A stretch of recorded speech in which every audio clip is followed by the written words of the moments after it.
Has 31.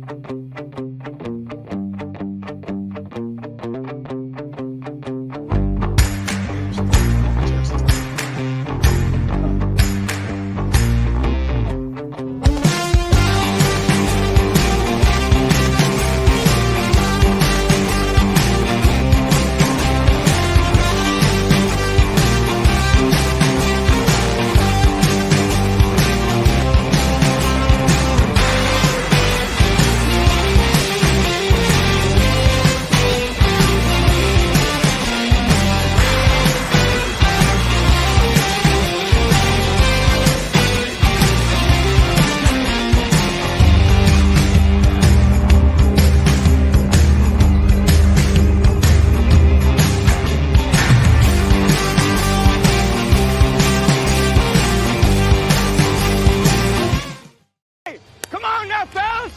We've got to answer the bell. Now let's go!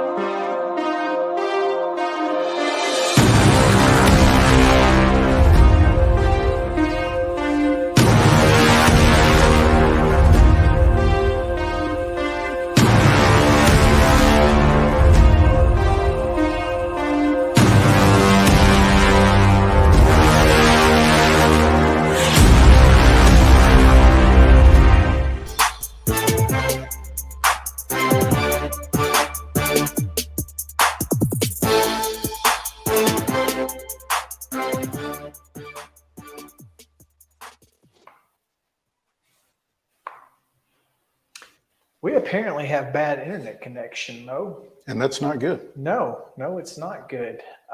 Welcome in to Main Street Sports Today, presented by Mid-Tennessee Bone and Joint, Chris Yao and Mo Patton.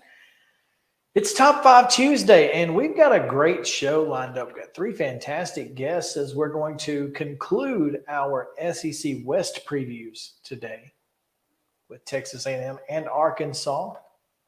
We won't make them meet in Dallas today, but soon enough, we'll have Olin Buchanan from TexAgs.com. He'll join us as well as Pat Jenkins. And we'll also have a special guest from Mafia World. Buongiorno. Yes. As Chip Walters joins us. He'll take a break from the nightlife of Italy to join us. Will he have a big old plate of pasta in front of him when he joins us or not? It's 10 o'clock over there, 3 o'clock here. You either got to wait till midnight to eat dinner at your normal dinner time, or you got to eat way at early. Lunch and just eat a whole bunch so you can make it through dinner. So is it going to be 10 o'clock? Is that what it is? I think that's what he said. We'll ask him, obviously, but I think he said around about 10 o'clock is what it would be. Where in Italy is he? I think they're in. Are they in Rome? Maybe Rome. I'm not entirely sure. Yep, in Rome, Italy, it is 9:03.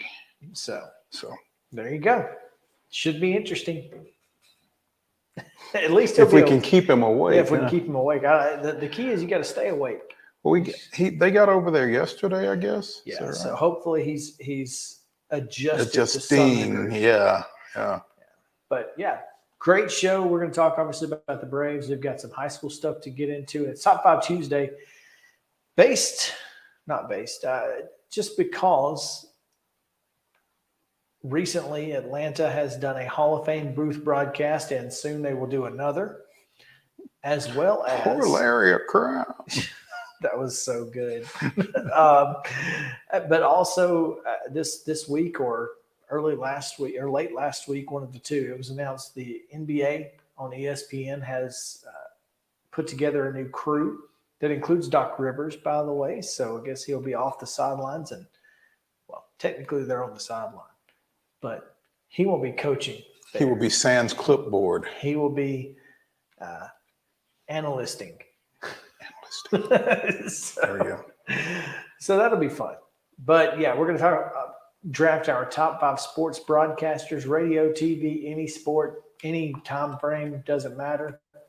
Should be really difficult to get to 5. That's all I'm going to say. It's going to be really difficult to get to 5. But yeah, all that and much more. Before we do anything else, though, we need to get you results from yesterday and today's schedule on the rundown. This is the rundown. High school volleyball action from Monday, opening day. It was, and there were a bunch of sweeps, it appears. So here's what we know. Blackman defeated Hillsborough 3-0. Riverdale down Cane Ridge 3-0. Columbia Central goes crosstown and downs Columbia Academy 3-0. East Hickman with a 3-1 win over Hampshire. Harpeth defeated Fairview 3-1. It was Loretto 3, Lawrence County 0. Middle Tennessee Christian with a 3-0 win over Rockvale. Mount Pleasant defeating Marshall County 3-0. It was Stewart's Creek 3, Spring Hill 0. And it's opening day. Take this for what it's worth, but defending Class A state champions and perennial titleists Summertown fell in 3 games to Eagleville, 3-0. That's wild. It's. We might need to make a phone call to find out if somebody is not playing, if they're hurt, or that's interesting. If Andrea wasn't there, yeah. What? Did Summertown not show up? Yeah, what? Well, it's just very weird. Girls soccer action: Brentwood Academy blanks BGA 2-0. It was Franklin 5, Oakland 1, Richland blanks Marshall County 6-0. Franklin Road Academy and Martin Luther King played to a 2-2 draw. Shelbyville shut out Columbia Central 2-0. And Summit was a 4-1 win over Rockville. Major League Baseball action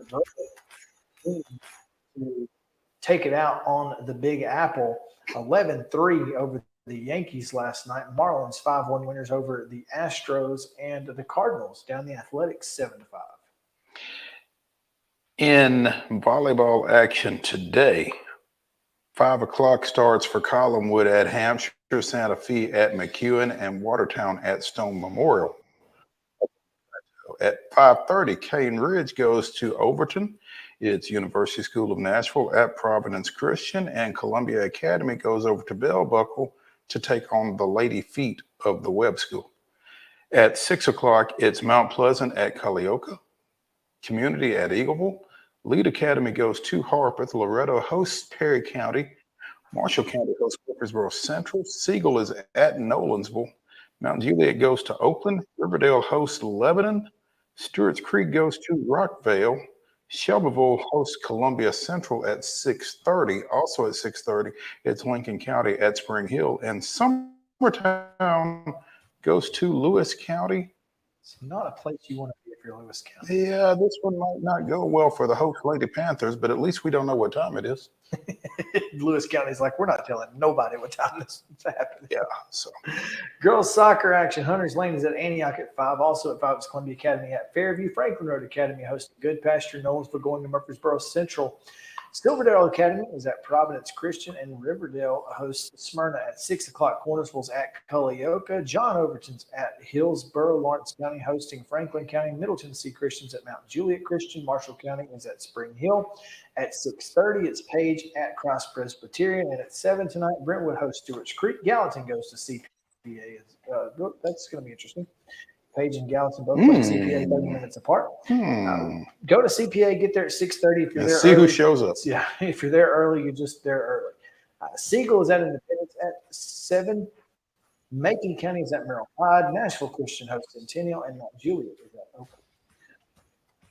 Major League Baseball action this evening. The Astros are in Miami against the Marlins. It's a 5:40 first pitch. At 6:20 at Truist Park, it's the Yankees and the Braves continuing that series.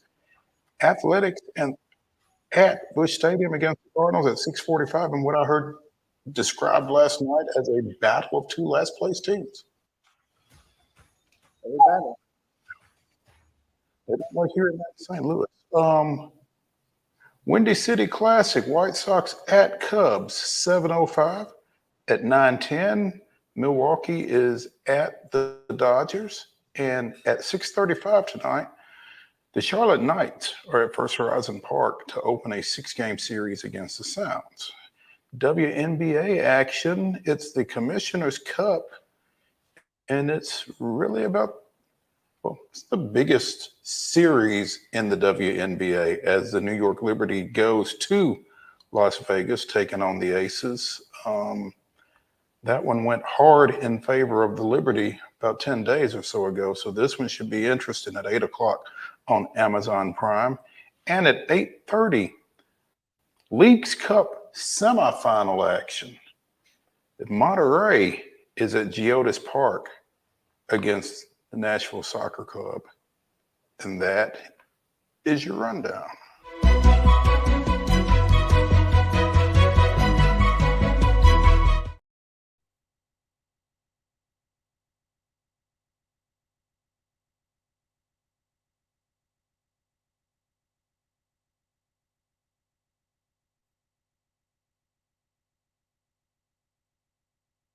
To have them on board. And again, if you're looking for lunch, meat and vegetables, fresh hand-cut meats, or fresh deli products, they've got them right there at Piggly Wiggly and Neely's Mill, voted best grocery store in Murray County for the last 2 years in Main Street Awards and the last 5 years overall. So make sure that you go see them because they are fantastic. Mo, we had a conversation, I don't know, 3-4 months ago with the Basketball Coaches Association's president, Executive director, Bruce Slatton, chief cook and bottle washer, or as it's what was it that Bill Hancock called himself? He said he was the, I don't remember what it was, but it was an interesting title. Yeah, well, as Bill tends to do. Mm-hmm. But BCAT was hosting obviously their annual summer camps, and during those camps this year, they tested out the shot clock, and the Board of Control, the TSSAA, met when? Yesterday. And have tabled the discussion. Is that the correct term? I don't know if that's the correct term or not. According to this recap here on TSSAA.org, the results of the survey taken by schools that utilize the shot clock at summer camp in basketball were provided to the board. The board voted not to implement, a shot clock in basketball, and that it would not entertain further discussion on the subject for at least the next 3 years. So that's not tabling. Tabling means you don't vote. Yeah. So they voted. They voted. And now I have not spoken, well, I have spoken to Executive Director Mark Reeves, not at length because I did not have my voice recorder with me when he contacted me this morning. And so hopefully I'll be getting back with him when he gets done moving his son into the dorms at the University of Tennessee today. But we spoke briefly this morning. I also spoke with Matthew Gillespie last night. Apparently, the vote was unanimous. Okay. So, like I said, did not get a whole lot of detail from Mark on that, but hope to get more from him in the next 24 hours and hope to have a story resulting from that up on the website at mainstreetmurray.com. So y'all can be on the lookout for that. But in the meantime, having spoken to a handful of coaches in the area, the sentiment is that the vote may have been more financially motivated than it was competition motivated. Again, speaking with Bruce Slatton of BCAT, it sounds like installing shot clocks is going to be upwards of $5,000 Per school. per school. That's a lot. Well, 5,000 per school is a lot. 2,500 per program is less. So, but Yeah, still, but that's a nice chunk. And again, there's an installation. There's somebody to operate the clocks as well. I don't know if that's going to be another official. yes, well, I mean, I guess it could technically be a coach. I mean, who runs your game clock typically? Typically officials, but Not necessarily. you could coach the coaches, like in middle school, coaches are allowed to run the clock. Now, I don't know if that translates to varsity, but you have to take the same test, basically. So I don't know why. And here's the thing. I'm just throwing this out there. I'm not a proponent of the shot clock for a number of reasons that we've discussed as not ad nauseum on this show. Mhm. But it would take little to no effort on the part of most programs, and by most I mean 95%, if not higher, to get someone qualified to run the shot clock. I think at though, your place. I think it's that 5% though Well, that is the concern.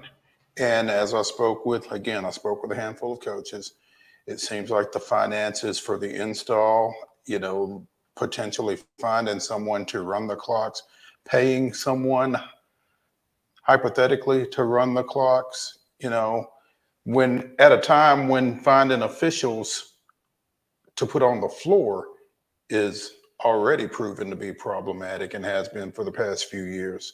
If it's going to be an official, where are you going to come up with another one? If it's going to be a volunteer, then it's probably somebody that you're going to have to pay. And particularly at, I don't necessarily want to say rural schools, but schools with lower enrollments, you start running out of parents and that kind of thing pretty quick that are willing to devote themselves to 12, 15 home games. So it might just be one of those situations where the devil is in the details. Now, again, coaches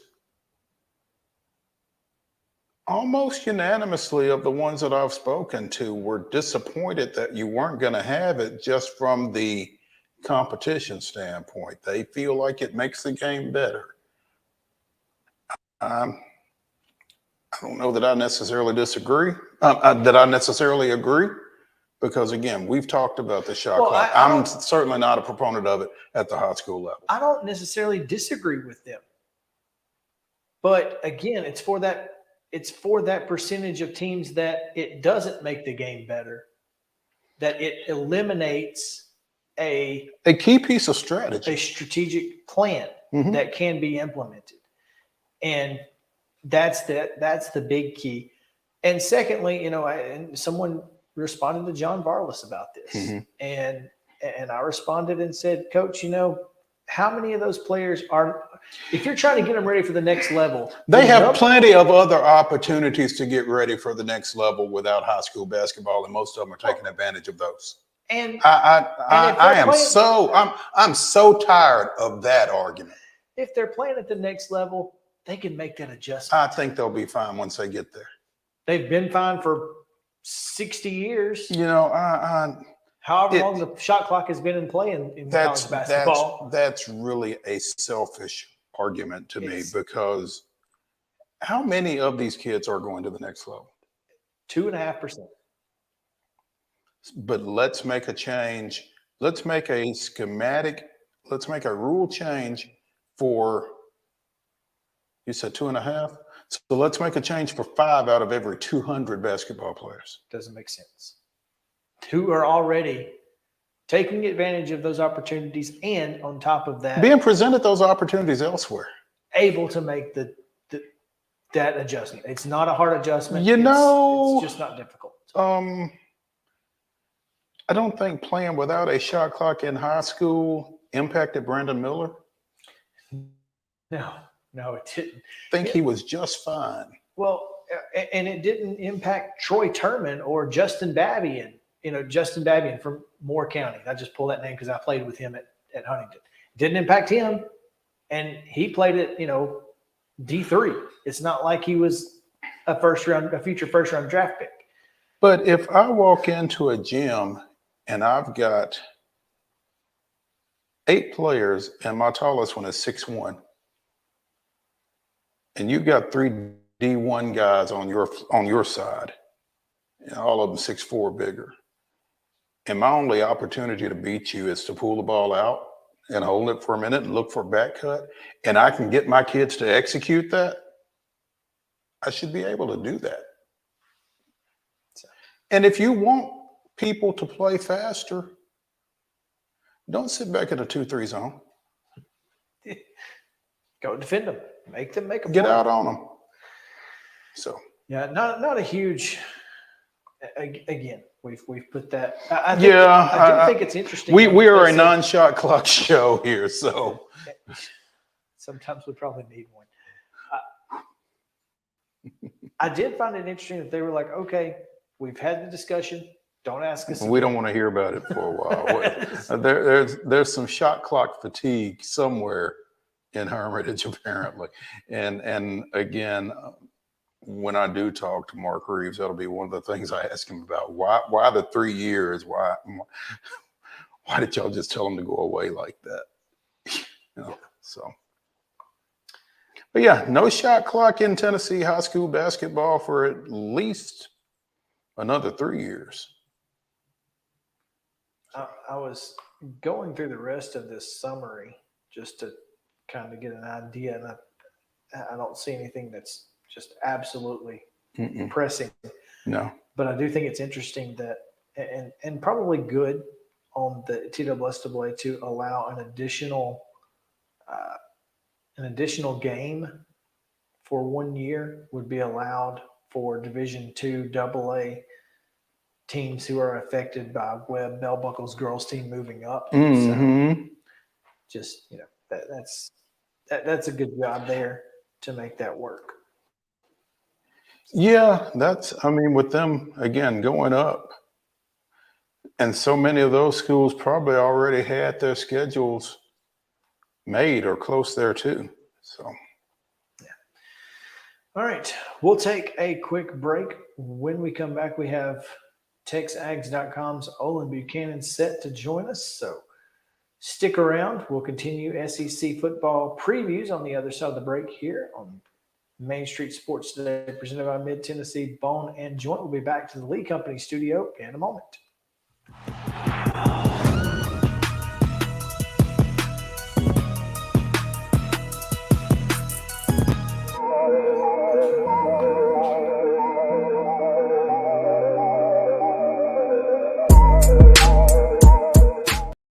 Mid-Tennessee Bone and Joint treats your orthopedic injuries and existing conditions. Our trained physicians will get you back in the game faster.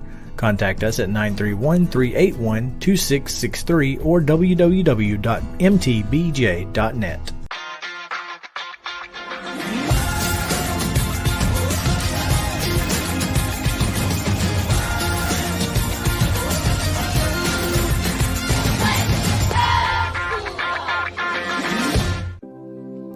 Custom Stone Handlers supplies over 600 distributors and suppliers with quality stone products. Along with River Stone, we produce and distribute over 100 building, landscape, and other bulk products. Our goal is to provide quality products, service, and partnerships to ensure our customers' success. We firmly believe that the measure of any person or company is how they treat other people and customers. Give them a call at 931-490-4990 or visit CustomStonehandlers.com. With Lee Company technology, the best handymen are hands-off. Lee Company techs have been using visual findings and other smart technology tools for years to add transparency and virtually take customers along. You see what we see, whether we're in a crawl space or on a roof. With Lee Company, technology helps us help you, no matter what's happening in the world or at your house. You can't see the sights without the sounds. From the crack of the bat to the roar of the crowd and everything in between. Discover what Hit City has to offer. Spend your nights cheering on the Nashville Sounds at First Horizon Park with giveaways, fireworks shows, theme weekends, and more. Single game tickets are on sale now. Visit NashvilleSounds.com to claim your seat today. Piggly Wiggly, located in Neely's Mill Shopping Center, is Columbia's locally owned and operated Cost Plus 10 grocery store dedicated to serving the community with low prices and smiling faces. Piggly Wiggly offers fresh, hand-cut meats daily as well as daily hot plate lunches from their deli counter. You're certain to see smiling faces and a helping hand when you're here at Piggly Wiggly. Come by and check out our fresh produce, high-quality meats, and more. Down home, down the street, we'll see you at the Pig. Mid-Tennessee Bone and Joint has been the official sports medicine provider for Murray County Schools for more than 40 years. We specialize in orthopedic service, and our Ortho Quick Walk-In Clinic lets you bypass the ER. Visit us online at www.mtbj.net.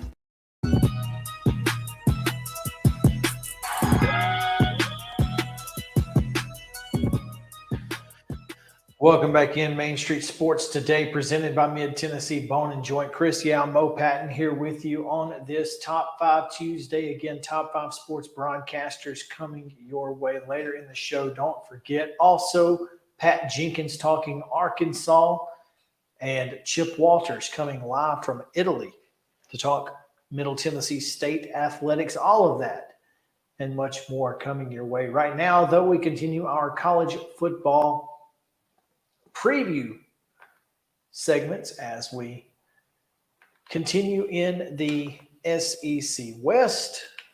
We go to TexAgs.com's Olin Buchanan. Olin, thanks for joining us, man. How are you? I'm doing all right. How are you guys? Doing well, thanks, Olin. Appreciate you coming on with us, man. It's kind of convenient that we get you today after the Associated Press preseason top 25 poll came out yesterday, and the Aggies, after grossly underperforming last year, come in at number 23. What do you see in this team that justifies that spot, first of all? Well, or do you see anything in this team that justifies that spot? You know, if I was on the panel, I probably wouldn't have put them in the top 25, but I don't think it's outrageous. Last year, you don't want to make excuses, but here's the facts. They had 34 players that missed multiple games with injuries. They played a ridiculous number of freshmen. In fact, I think they started 7 true freshmen against Auburn, for instance. But they got better as the year went on. And I think you remember the final game that they went out and played LSU and really controlled that football game. And you came away thinking, well, where was that all year? So when you look at it and you say, hey, they went 5-7, about everything that could possibly go wrong went wrong. And they returned most of their starters, most of their production. Now you do lose Devon A-Chain, which is a huge loss at running back, but you bring in Bobby Petrino to breathe some life into Jimbo Fisher's offense, which was stagnant last year. Now, you can put it under the microscope and try to come up with all the reasons why it was stagnant, and you can probably come up with several reasons. But the bottom line is it wasn't a good offense. So I think there was more talent on hand than the coaches got out of it for various reasons. I think the Petrino acquisition raises the level of optimism, but quite frankly, I think it really comes down to talent. I would be, I don't want to sound like I'm being provincial or homerish, but I kind of think that probably as many as 10 teams in the SEC would trade rosters with Texas A&M. So there's a lot of talent there, and most of their talent was in the freshman and sophomore classes last year. Well, now those guys are sophomores and juniors, so that could be a reason why you might justify ranking them in the top 25 after really, I don't think disappointing season does it justice. It was abysmal. Olin, You mentioned Bobby Petrino coming in to be Jimbo's OC. When that first took place, I think there were a lot of questions as to how those two could coexist. Have those questions kind of died down? And how do you what is the anticipation regarding that dynamic? Well, I think Bobby Petrino is going to be given 99% of the control of the offense. I think every head coach does and should have some say in what's going on. I mean, I covered a Texas A&M team. You might remember this on a night in California, had a 34-point lead with 17 minutes to go and kept throwing. Maybe if the head coach had got on the headset and said, hey, let's start running the football, maybe they would have won that game against UCLA, right? So sometimes, you want your head coach to have some input, but not giving someone's finest hour, but we digress. Yeah. I believe that if you bring in a guy like Bobby Petrino and you give him, all the control he wants, but had Jimbo Fisher brought in a younger up-and-comer type of offensive coordinator, I think I'd be more apt to worry whether he's going to undermine what he does, what that offensive coordinator does. But with a guy like Bobby Petrino, who is Jimbo's contemporary, they have a history of competing against each other. I think he really respects him. And quite frankly, hey, Bobby has a history of saying, if things aren't going the way I think they should go, I'll leave during the season. He's done that, of course, in the NFL. So I think all those things you take into account. I do believe that Bobby will have the control of the offense. Now, there were a lot of questions, and rightly so, because for a long time, when Jimbo was asked about it directly, if Bobby's going to be calling the plays and how much control, Jimbo, he did not give emphatic yes answers. He kind of crawfished here and there, and that just opened him up for more speculation and scrutiny. But over the last, I think, several weeks since SEC Media Days and an interview with Paul Feinbaum, he's been, he's been more adamant that Bobby Petrino will call the plays. Well, calling the plays is only half the battle because you have to execute said plays. And to do that, Texas A&M seems to be looking at Connor Wegman, or is it going to be Max Johnson, or is Marcel Reed in the mix? What's the quarterback situation look like? Well, nothing against you folks in Tennessee. I lived up there for 6 years, and I loved it, and there was good people up there. But if Marcel Reed is getting some time at quarterback, it's going to be a tough year, because that meant, they're down to the third-string guy who doesn't have a lot of experience at this level, right? Look, Jimbo Fisher keeps saying it is an open competition. It's going to be for the next 2 weeks. It's going to continue. In the last 3 years, he's announced his starting quarterback twice on August 27th and once on August 25th. So in about 10 days, we should get a confirmation of who the starting quarterback is going to be. I think it's going to be Connor Wegman. I think everybody that follows Texas A&M thinks it's going to be Connor Wegman.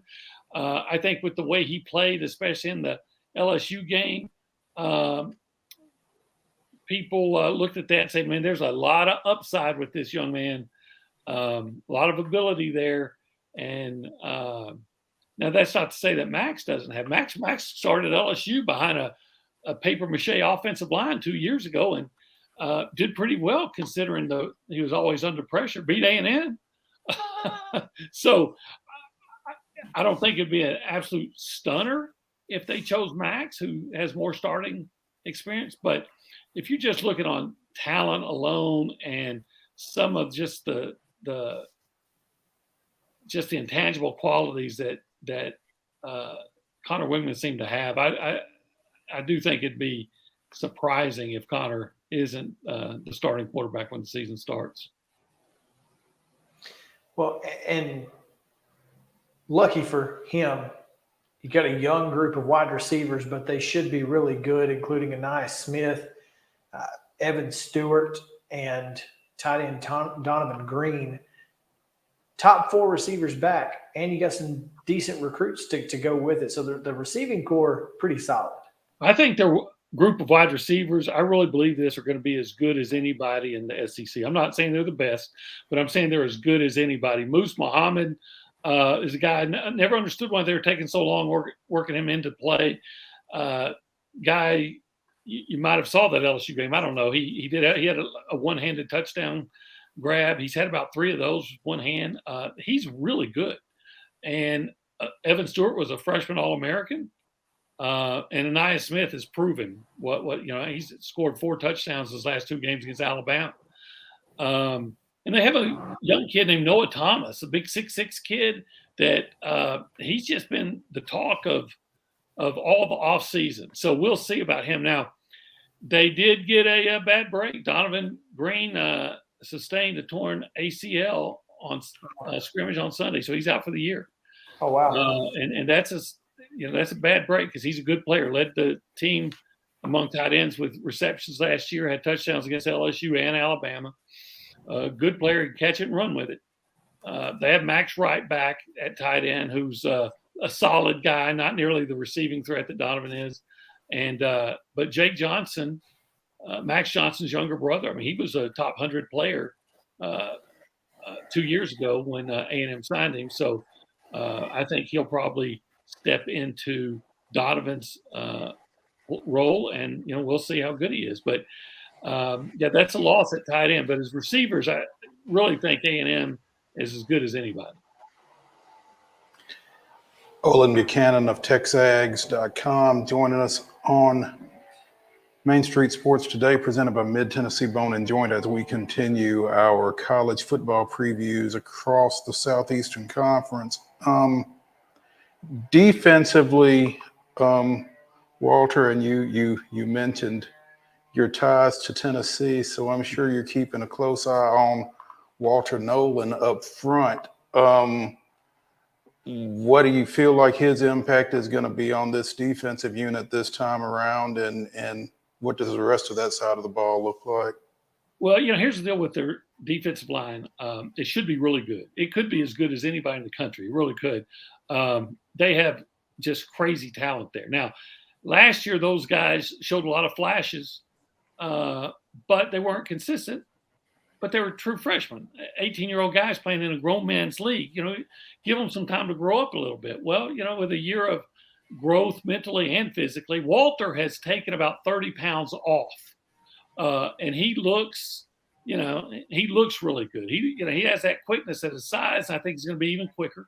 I would not be surprised if he gets into the starting lineup as an interior lineman next to McKinley Jackson, kid from Mississippi that I think is an NFL player and could challenge for all SEC honors. He's really good, but he missed half the season with injuries last year. And they're going to have quite crazy, really good depth. Shamar Turner is a junior that was a big-time recruit. Shamar Stewart was a 5-star guy. Fidel Diggs was their leading pass rusher, only had 3 sacks, but only played about half the year. Had 2 sacks and caused 2 fumbles in their game against Alabama, but then he got hurt, and they really missed him. And because of a big reason that he was out there, that he wasn't out there, they had just kind of a pop gun pass rush. I think that pass rush will be a lot better with him and with all those freshmen that have grown up, and I think they'll be better against the run. And God knows they have to be, because they were atrocious against the run last year. Yeah, it's one of the reasons they were so good against the pass is you didn't have to pass. Well, that's the only reason. So, I mean, that's unfortunate. But when you look at the schedule and what Texas A&M has to face in the gauntlet that is the SEC West, there's plenty of issues. When you look at this schedule, and not only do they have to play the SEC West, but they've got to go to Neyland Stadium and take on Tennessee right after playing Alabama. And we know what Alabama does to teams. They'll wear you out. Of course, that game is at Kyle Field, so that helps. What's the game on this schedule that you kind of circle and say, this is the one where this team is either going to make it or break it? Yeah, I think it's the Tennessee game. I'll tell you why. I'm not saying I'm going to Vegas to bet this, but I think A&M is going to be favored in their first 5 games. That's New Mexico, ULM, Auburn, Arkansas, and Miami. I think there's a good chance that they could be 5-0 going into that Alabama game. May not happen. The game against Arkansas is never easy, even though A&M's won, I think, 11 of 12 in SEC play and beat them last year. So didn't know that. So I think that A&M will be favored in those games. So there's a good chance they'd be 5-0. Well, Alabama, win or lose, you're still in playoff contention. But the next week after Alabama, you go to play Tennessee. Now, if you lose to Alabama but come back and bounce back and beat Tennessee, hey, everything's still out there. You're still a contender. If you beat Alabama and can beat Tennessee, not only are a contender, all of a sudden you're probably in the driver's seat with 5 games to go. So with the, I don't want to say understanding, with the possibility that you could be 5-0 to start the season, to me, that game against Tennessee will go a long way in defining how your season's going to go. Now, I have to put a caveat in that. I can't remember the actual year, 2016, 2017. A&M, Tennessee came to Kyle Field. You might remember that game. Went into overtime. A&M won, and A&M was 6-1 with a loss to, or 7-1 with a loss to Alabama. And so it looked great. They had the first playoff rankings, and they were number 4, and everything looked good. And then they lost 3 of the last 4. But for this year, in making a projection, I just look at that Tennessee game, and I'm going to think, provided you get off to the start that they should get off to, I really think that game against Tennessee will be pivotal to which way the season's going to go. That's really a nasty stretch right there. Yeah, that Arkansas at Arlington, Alabama at your place, go to Tennessee, come home for South Carolina, and then go to Ole Miss. I mean, I always say if you wanted it to be easy, you should have stayed in the Big 12, right? So this is why you come to the SEC. There you go. So, is it ever? Can you ever go through any SEC season, especially if you're in the West? But now that the East is getting so much better, and look at any team and not see a rugged stretch. It's a good point. No, and that's why even with an 8-game conference schedule, the strength of schedules are still consistently top 15, top 20 in the country, and that's just the way it is. And Texas A&M is a big part of that. And I think that's something that you have to mention. And I feel like this program is obviously there are issues, and there was all of the Jimbo Fisher rumors last year. We had a discussion about a week ago, Olin. What would it take for Jimbo Fisher to lose his job? What would the record have to be? Well, I'll say this. They fired his predecessor for averaging 8 wins a year. So it's rough, isn't it? And that's about what they're averaging now. And I think that's great. I think a program like Texas A&M that has all the resources, all the facilities, the geographic advantages in your proximity to Houston and Dallas and San Antonio and Austin, all those football players in East Texas, you should demand more. That said, so if they go 8-4 or worse, well, let's say if they go 8-4, then I think it's a toss-up. It might depend on how that 8-4 looks. If you're very competitive, and do you really want to pay $72 million for a guy not to coach? And do you think you can, if it looks good, even though 8-4, if it looked very competitive, you lost by 2 to Alabama or something like that, and then by 4 to LSU, whatever. If it looked good, and you're thinking, hey, I want to keep as many of those guys from that 2022 recruiting class together for another year, and if this is what it takes to keep and see where we can go with that, so you might have to take a lot of things into consideration. At 8-4. At 8-4. At 9 at 7-5. 7-5, you you might just say, hey, we got to make a move. I don't know. Again, A&M has deep pockets, but $72 million to ask somebody not to coach is getting a little bit crazy, right? Even though the people I talk to who are donors, and some of them big-time donors, because they have donors who are billionaires, have said that they have got the money together if that's what it takes. Now, pledging it and actually spending it, we know, are two different things. So, but certainly the conversations have been had. Yeah. So if they have another really disappointing year, I would not be surprised if they make a move because, you brought him here with the idea that you're here to contend for the SEC, to build an SEC contender. And if you're an SEC contender, we all know that you're a national championship contender, right? So that's what you brought him in for. And the first 3 years, you felt great about it. It was trending that way. And then in the fourth year, you lost your starting quarterback. And so a couple games late got away from you. Okay, you can kind of dismiss it. That's some bad luck. And even though you had bad luck last year, hey, that's still 2 years in a row. So at some point, you've got to start getting that return on your investment. Olin Buchanan, TexAgs.com. Olin, thanks again for taking time with us. We really appreciate it. Learned a lot about Texas A&M today and looking forward to, if not just the Tennessee game for us, but watching this Texas A&M team, obviously with Walter Nolan and who we saw up close and personal a couple of years ago in the high school state championship game. And, of course, we'll be taking notes on what Marcel Reed is doing and how he is progressing over the next couple of years. And we appreciate you taking time, man.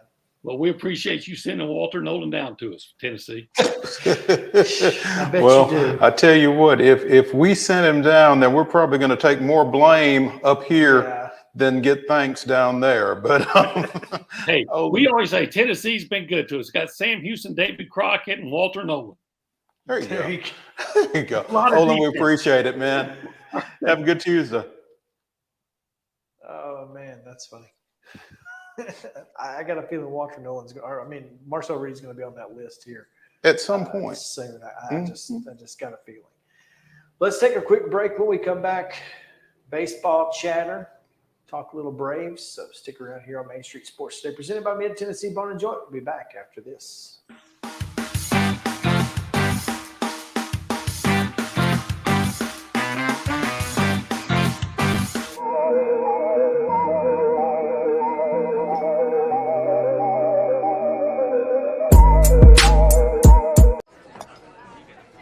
You've been putting back a few, and a few becomes a few too many.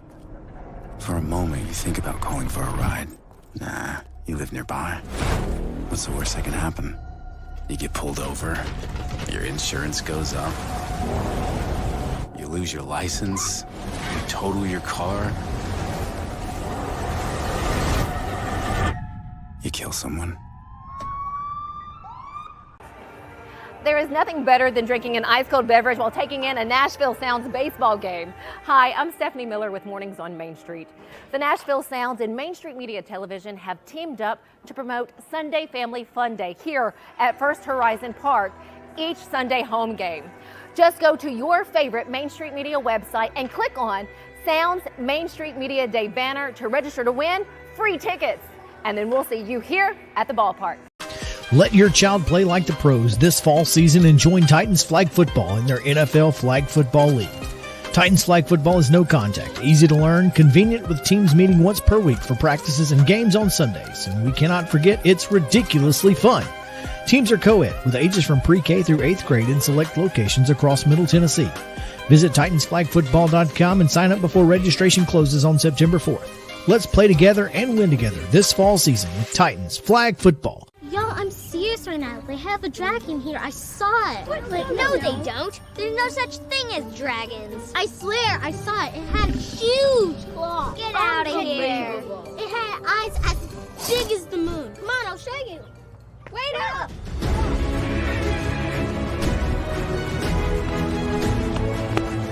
Do you hear that? We're almost there. Whoa!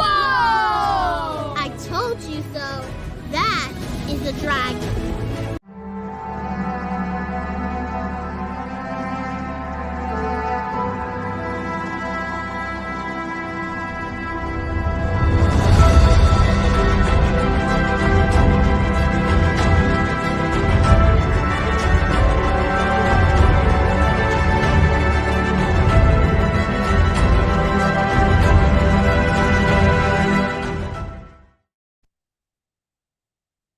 1970.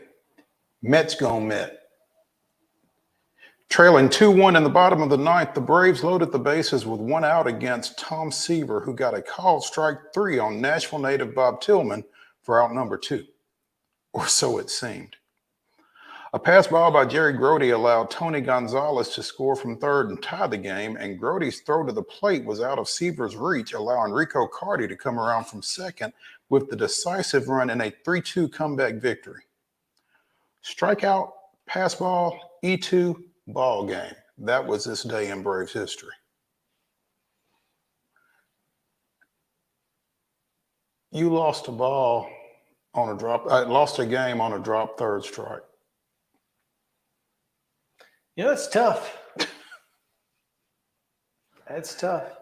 I think this year's Mets can really sympathize with that team in that game because things have been going a lot like that for these guys this time. And it couldn't happen to a better bunch. But anyway, it's not just the Mets that the Braves are pounding on these days. So. No, the Braves are. Everybody from New York. Yeah, if you're from New York, the Braves are not happy with you, and they're going to take it out on the diamond.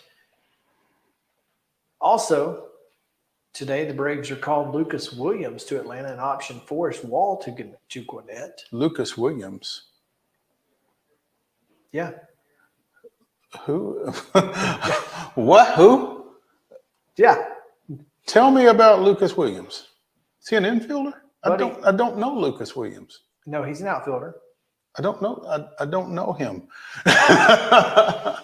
Let's talk a little bit about why. Lucas what Williams. Did Forrest Wall do? I'm curious if there's maybe an opt-out clause. I wouldn't think. But he's got 10 at-bats this year. Lucas Williams does. 10 at-bats with the Braves? With the Braves. So, when? He in April. Okay. He got 3 against the Mets, 2 against Chicago, 2 against Chicago, and yeah. So, oh no, I'm sorry. This is the Dodgers. That makes more sense. Okay. Oh, so Lucas. That must have been it. I think that's where I remember that name was when they got him from the Dodgers, but I don't remember. So he's not been with the Braves this year. Okay. That makes a little more sense. That does make a little more sense. I still don't know why you would send Wall out for this guy. Neither of them's going to play. Well, and I think that may be a contractual issue where if he's in the minors for so long, he can option for free agency or something. I don't know, but he'll be. You mean Williams, not Wall? You think Williams probably has that? Yes. Okay. So they had to get him up or release him, you think? That's the only thing I could think of. Nothing else really makes sense. Positions: outfielder, third baseman, and second baseman. Well, he ain't gonna play third.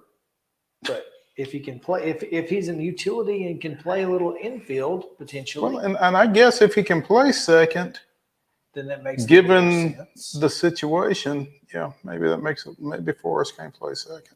Well, he is left-handed, I guess. Well, there's that. Yeah.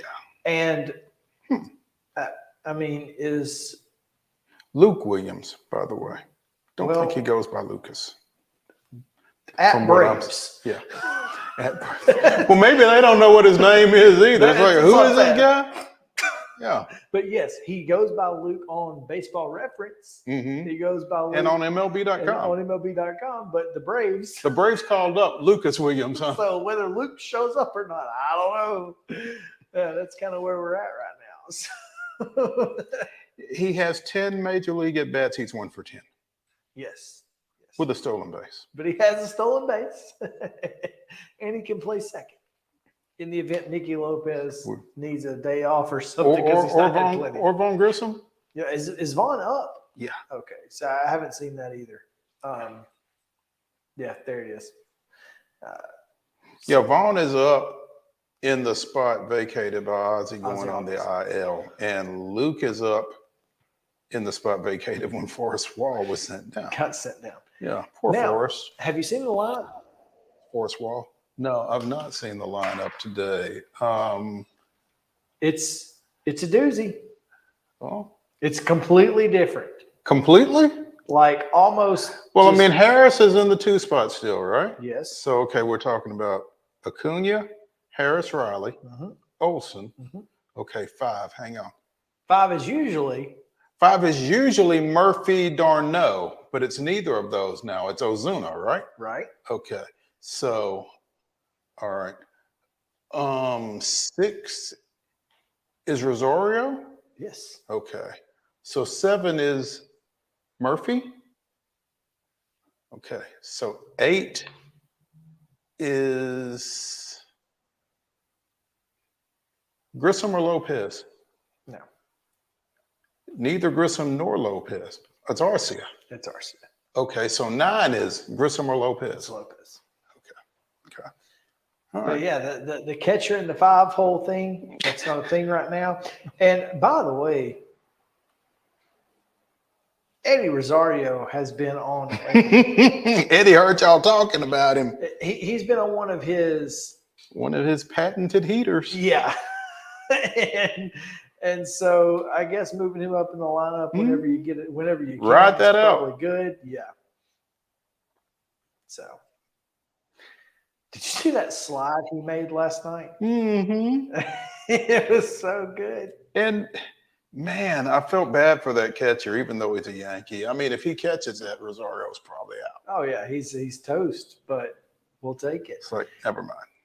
In the last 7 games, Eddie Rosario 346, 577 with a 923 OPS, 9 hits, a homer, 3 doubles, 7 RBIs, 5 runs scored, and a stolen base. And that homer last night, that was a no-doubter. Yeah. Right off the bat. So I'm trying to pull up his season stats because I'm not sure he's closing in. I think he's closing in on 20 home runs as well. He is, but yeah. I don't know. He's at 17 right now. 17. I don't know. How many ribs? 55, which is kind of high. not that you're complaining. But No, yeah. it's well. I mean, everybody's. If you get a hit as a Brave, You're driving somebody. You're probably in. driving somebody in. That's just how it works. That's a good point. Even leadoff hitters are getting RBIs. I mean, it's just how it works. That's a good point. So there's that. But I mean, look, Atlanta right now is in a really good spot offensively. It's a matter of can this starting rotation hold it down after another good outing from Max Fried last night? Well, that outing got good, but he gave up runs. He gave up a run in each of the first 2 innings, and I'm like, this isn't a good recipe. If we're giving up a run an inning, that's eventually that's going to be mathematically an issue. Well, it wouldn't have been last night. Could have gave up a run inning. Still won. Isn't that something? That's the thing. But we're limiting him to a run. He did have to pitch through some issues. Through some, he had to work through some stuff in the early going. But once he settled in, he was good to go. And if he and Strider, obviously, and Morton could give you that in this series. It was the classic scattered 8 hits over 6 innings. I mean, 8 over 6, I guess you'll give it. You'll take only it. 2 strikeouts. Not great for the whip. Not great for the whip. 83 pitches in 6 innings. Could have gone out there for another one, but you'd like for him to be a little bit more efficient with 83 pitches, I think. But through 6, he gave up 8 hits. Well, yeah. That's actually pretty. To give up 8 hits, you could have gotten another inning out of him. You could. 17 pitches is more than an average inning. You could have gotten through 7 if they felt like with they 100 pitches. Now, I don't think they needed to. No. One, they didn't need to. You don't want to stretch Max out too early. Yeah. Coming back. But yeah. But and what was that? His Wow. Is that his third start or his fourth start back? I think that was his I think it was his third. Yeah. So the game tonight may be on TBS, but I think it's on Valley for folks here, but it is nationally televised. It seems to be on both. So you won't see it on TBS here, but you can see it nationwide on Turner Broadcast. So back home on TBS. Now, when is the Hall of Fame cast? Is it? It's a week from tomorrow. It's August 23rd. A week from tomorrow. That should be fun. All right. Well, Bryce Elder against Luis Severino tonight. Luis Severino, he of the 2-7, 806. Good Lord. Q. Joe Simpson and Eric Petty. Yeah. Of course, this is the guy who will shut us out for 5 2/3, and it's just how it works. Just how it works. All right. Well, we'll take a break, but before we do, we want to tell you that Angel Hernandez did not. A judge has denied his appeal. So there you go. Wonder if the judge was a baseball fan. Must be. So anyway, we will take a break. Chip Walters coming your way right after this on Main Street Sports Today, presented by Mid Tennessee Bone and Joint. Stick around.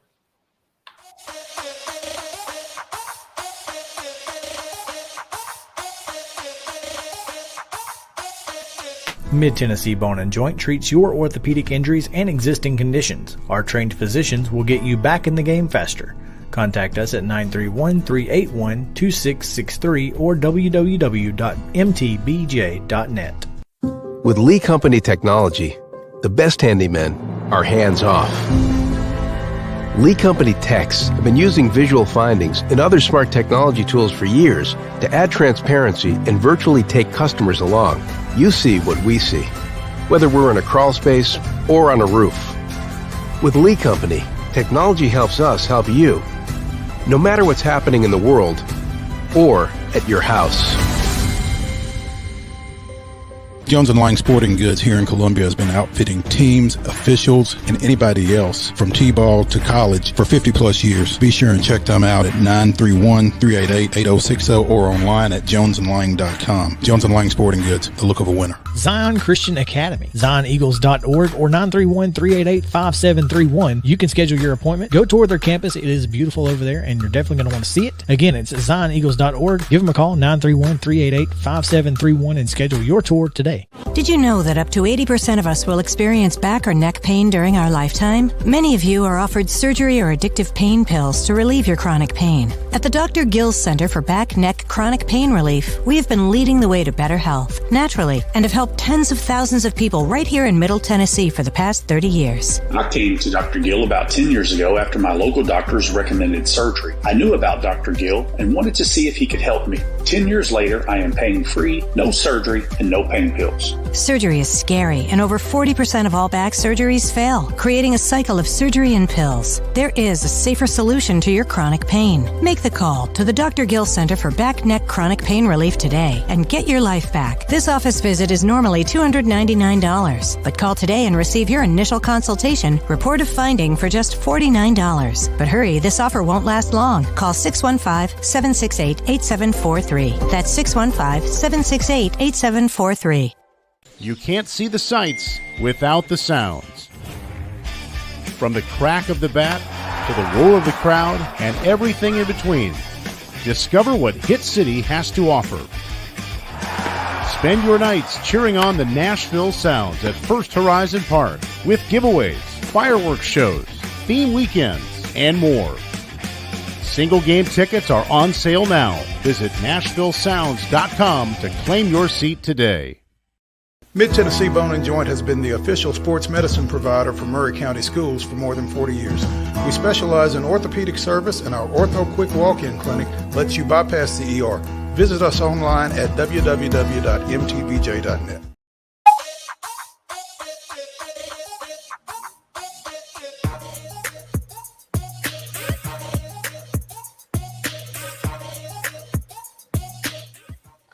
Welcome back in Main Street Sports Today, presented by Mid Tennessee Bone and Joint. Chris Yao, Mo Patton, and Joining us now, live from Italy. From Italia. We hope he's not joined the mafia just yet. Chip Walton. Almost live. Almost live.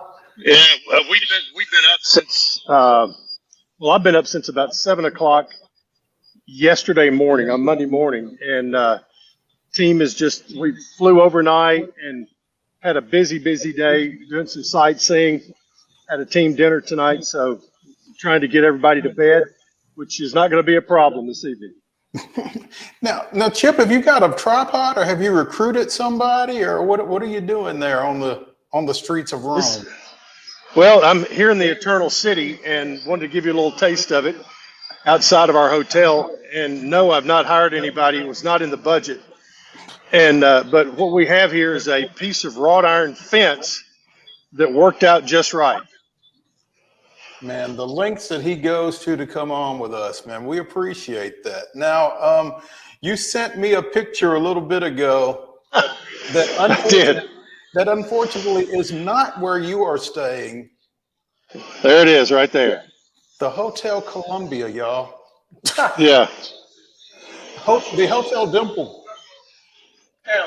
That's right. We're staying in the Star Hotels Metropole.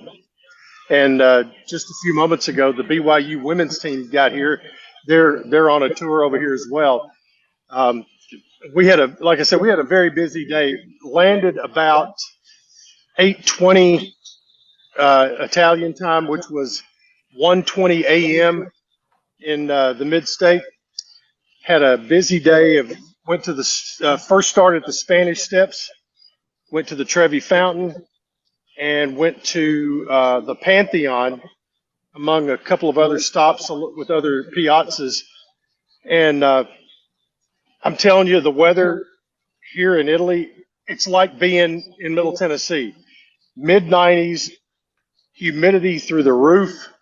And here it's 10 p.m. at night, and it's about 88 and very humid. Wow. No relief, huh? Had you been before, Chip? Is this your first trip? No, my first trip to Europe. Wow. And it's been great so far. We had a great tour guide today that helped us get a lot of stuff in a short amount of time. But we've got a trip tomorrow. We have a practice tomorrow morning. I'll be interested to look at the gym and see what it's like.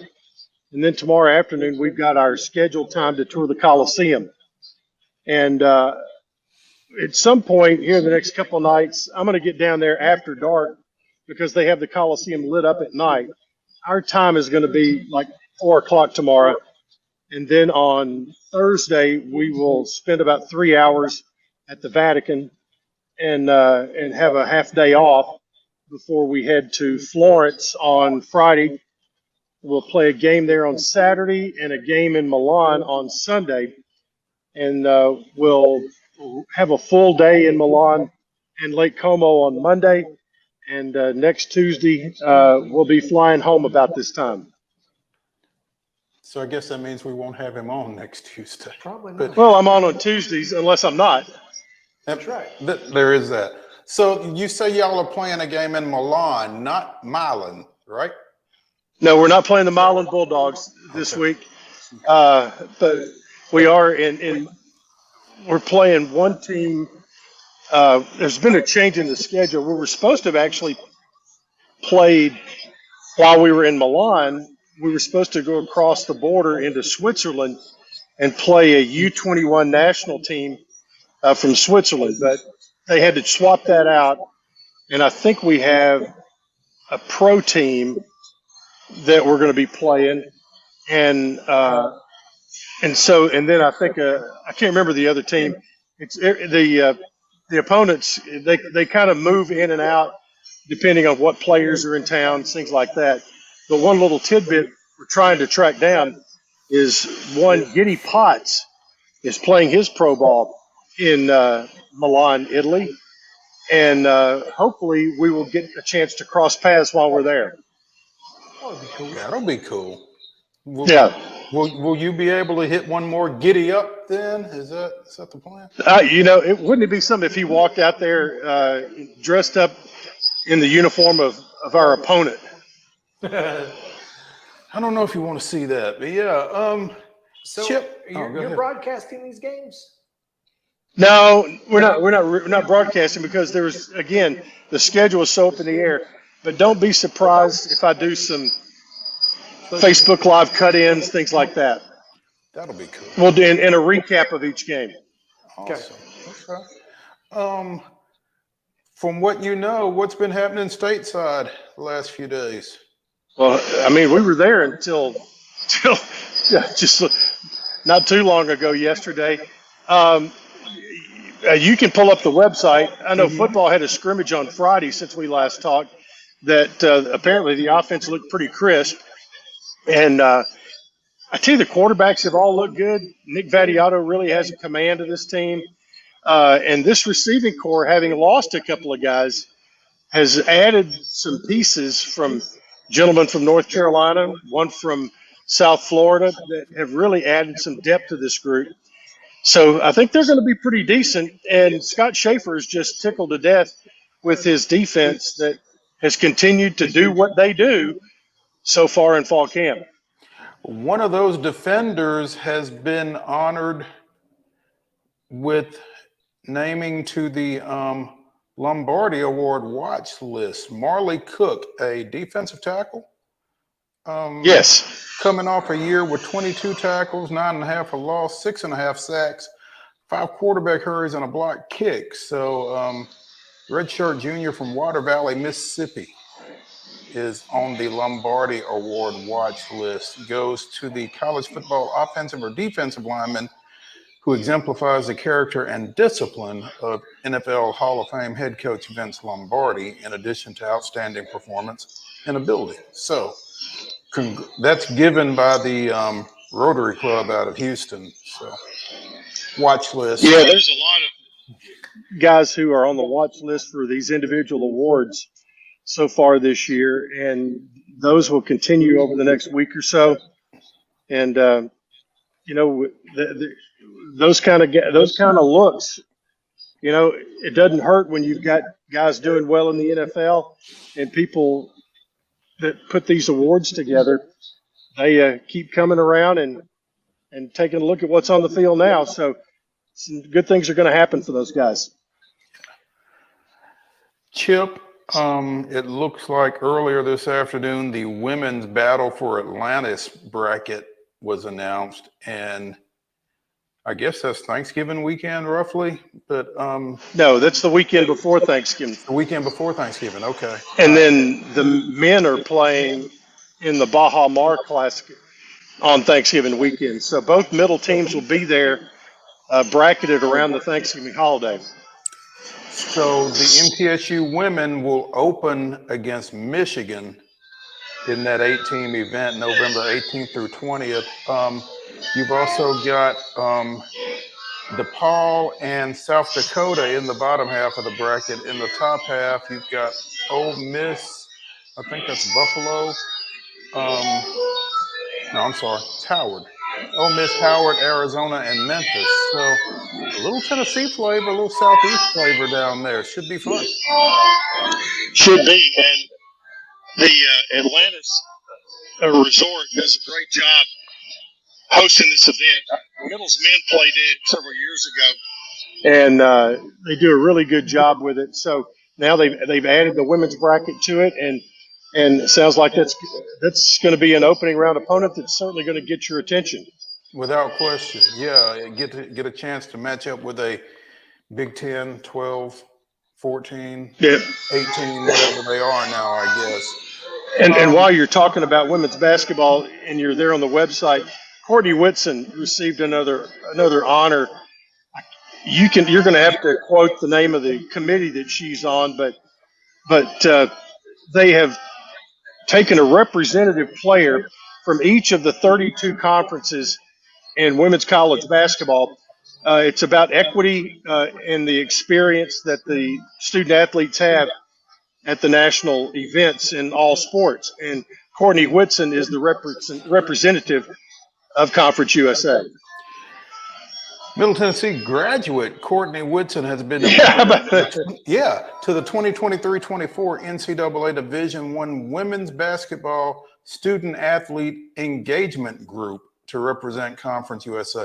I can understand why you wouldn't remember that. Yeah, exactly. Thank you. It's a little wordy. The group will serve as an amplifying voice for women's basketball players on key initiatives, legislation, and various other issues. Originally formed in 2021 in collaboration with the WBCA, and the group consists of current student athletes from each of the 32 conferences that make up D1 basketball. So, yeah, like you said, not just representing MTSU, but representing Conference USA. That's a pretty big honor. It is. And there's not a better person to fill that position than Courtney Whitson. She's fantastic, and she'll do a great job with that. Chip, the music is fantastic. Mm-hmm. I'm over here just kind of enjoying the sights and sounds, and I know you guys are going to be doing that as well. When you get through with this trip, and do you feel like this is one of those trips where you really see the camaraderie of a team really kind of gel? I think there's that. And also, you have 11 practices and 2 games with a roster that has 6 new guys on it. And that's one of the things that I know that Coach McDevitt was really excited about, being able to take this trip this year with this group. And I'm telling you, Italy has been busy.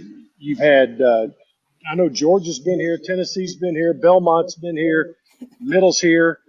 As we mentioned, the BYU women are staying at our hotel as well. So it has been a busy summer and a busy August of foreign tours for U.S. college basketball. Chip, how do those trips come about? Is there someone in Italy kind of soliciting programs to come over there, or somebody in different countries, or is there someone over here that sets those up? How does that work?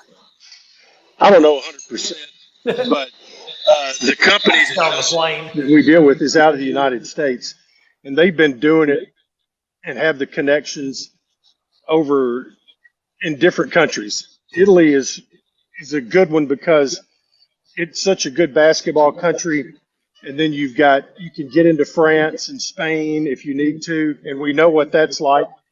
So I can't quote the name of the company that put this together, but most all these tours are put together by just a handful of companies that specialize in doing that. We've got a gentleman from the United States who is our guy who is on the bus with us wherever we go, plus also a gentleman from here in Italy who helps pave the way when need be, and so that helps, and they make it really smooth. That's pretty cool. Yeah, it is. And I'm glad that you are getting a chance to enjoy that, and hope that you will continue to enjoy your trip to all of the cool places. But we're really mostly concerned about the food, and what have you had to eat so far, and what is it? What is that like? We had dinner tonight as a team right down the street behind us, and it was authentic. And it was very, very good. We had kind of a normal breakfast buffet right after we got off the plane today. We went to there's a Marriott out near the airport here in Rome, and they had breakfast set up for us to go there. And me being a fan of all the Godfather movies, we're driving up this curvy little road, and I'm thinking, we're going to Don Altabella's house. And those who are fans of the Godfather movies will understand that. Chip Walters, the voice of the Blue Raiders, joining us from Italy here on Main Street Sports Today, presented by Mid-Tennessee Bone and Joint, as he does on Tuesdays, except when he doesn't. Chip, we probably need to mention Blue Raider Day Sunday this weekend. Yep. It's Sunday, and according to the website, the annual Blue Raider Fan Day returns with a new twist. They have some inflatables that involve water, and they're giving away Blue Raider beach towels. Of course, you'll have your autographs, all that kind of stuff. And but that's part of the new twist. It'll go from 3 to 5 on Sunday, and then you've got a women's soccer match at home at 6 o'clock. Okay. Football, volleyball, and cross-country student athletes will be in attendance to sign autographs. Do they have like water-soluble pens or something, or how's that going to work? That's above my pay grade. Okay, got you. I understand. The first 250 fans through the gates will receive a free Blue Raider beach towel. Fans of all ages are encouraged to dress accordingly to enjoy both the new wet and returning dry inflatables. So, live music from the biz and everyday people, and giveaways from many of MTSU athletic corporate sponsors. So, should be there fun. You go. And you'll be eating Italian instead of hot dogs and drinks, I guess. Huh? That's right. This time I will. Yeah. Well, and one last thing, congratulations to JT Mabry, who signed a free agent contract over the weekend. How about that with the Marlins? Yep. Yeah, good stuff for him. Son of, and I didn't realize this until we were discussing it back a few weeks ago. Son of former Cardinals and Royals infielder John Mabry. So second generation guy hitting the professional baseball ranks from MTSU. So that's correct. Chip, thank you. Enjoy. It's bedtime. Go get some rest. You're going to need it tomorrow and the rest of the week, I'm sure. All right, appreciate it, guys. Thank you, Chip. All right, Chip Walters. We'll see him next Wednesday, I guess. Hopefully, maybe he might be sleeping on Wednesday. We may have to get him on Thursday just to give him a day of rest. We'll just have to kind of play that one by ear. Yeah, it'll be interesting to see what the jet lag and the time change and that kind of thing is like for him after this trip. But his first time over, and that's it's really exciting. I'm glad he's getting to do that. Yeah. We'll take a break. We have Pat Jenkins scheduled to be with us here on the other side of the break. So stick around. Main Street Sports Today, presented by Mid-Tennessee Bone and Joint. We'll be back after this.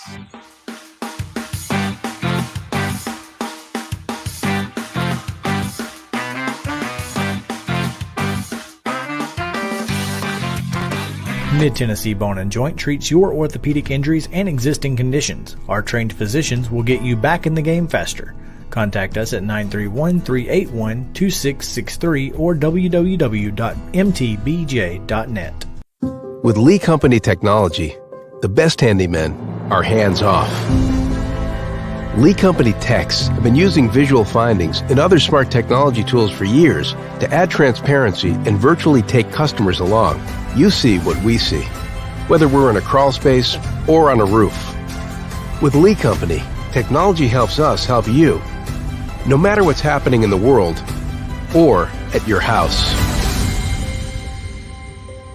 Jones & Lang Sporting Goods here in Columbia has been outfitting teams, officials, and anybody else from T-ball to college for 50 plus years. Be sure and check them out at 931-388-8060 or online at jonesandlang.com. Jones & Lang Sporting Goods, the look of a winner. Zion Christian Academy, zioneagles.org or 931-388-5731. You can schedule your appointment. Go tour their campus. It is beautiful over there, and you're definitely going to want to see it. Again, it's zioneagles.org. Give them a call, 931-388-5731, and schedule your tour today.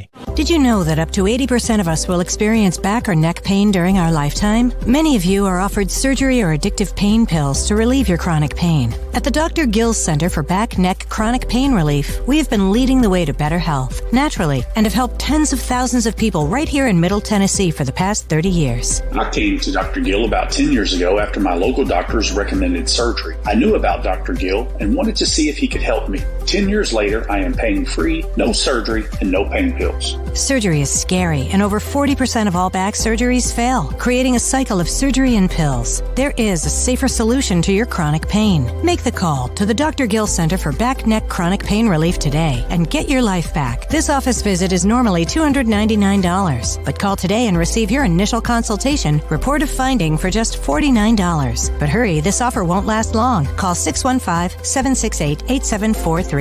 That's 615-768-8743. You can't see the sights without the sounds. From the crack of the bat to the roar of the crowd and everything in between, discover what Hit City has to offer.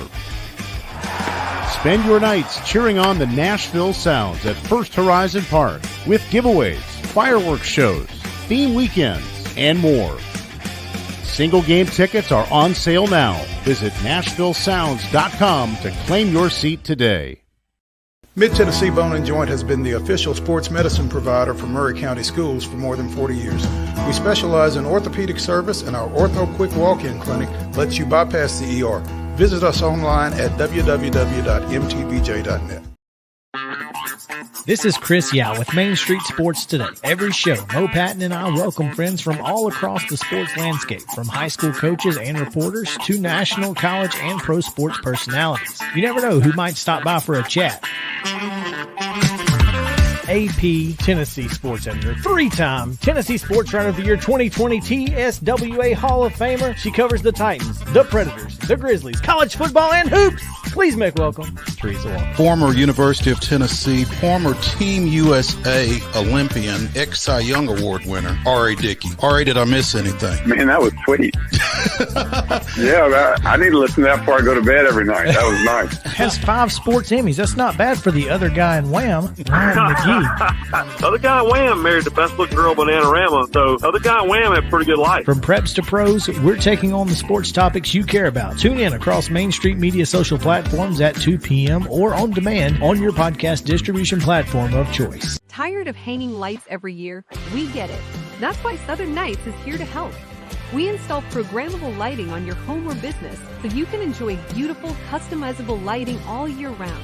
No more ladders, tangled lights, or cold nights outside. We do the work, you do the celebrating. Call Southern Nights today and take the hassle out of holiday lighting forever. For a free quote, give us a call at 931-241-3074 or visit our Facebook page at Southern Nights.